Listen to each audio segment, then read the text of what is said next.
नमस्कार मित्रांनो, सध्या महाराष्ट्रामध्ये एकच वादंग सुरू आहे आणि ते म्हणजे तपोवन. तपोवनसारख्या जंगलामध्ये, ज्या जंगलामध्ये प्रभू रामचंद्र आणि माता सीता यांचं वास्तव होतं, त्याच जंगलाला आज तोडण्याची प्रक्रिया महाराष्ट्र शासन करत आहे.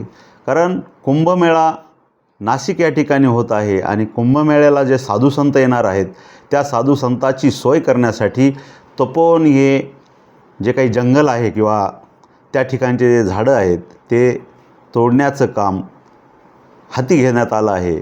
परंतु ज्यावेळेस सयाजी शिंदे आणि जंगलप्रेमी लोकांनी त्या ठिकाणी जाऊन विरोध दर्शवला, त्या ठिकाणी विरोध दर्शवल्याच्या नंतर महाराष्ट्र शासनाने ते तोडण्याचं लगेच GR काढला आणि आम्ही जंगल तोडणार नाहीत अशी ग्वाही महाराष्ट्रातील जनतेला दिली.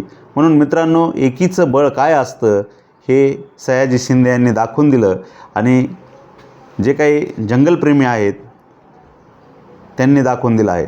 मित्रांनो, आपल्याला या व्हिडिओविषयी काय वाटलं ते आम्हाला नक्की कळवा आणि आमचे असेच वेगवेगळे व्हिडिओ पाहण्यासाठी आमच्या चॅनलला आताच लाईक करा, शेअर करा, कमेंट करा आणि सबस्क्राईब करायला विसरू नका. जय हिंद, जय महाराष्ट्र, जय शिवराय.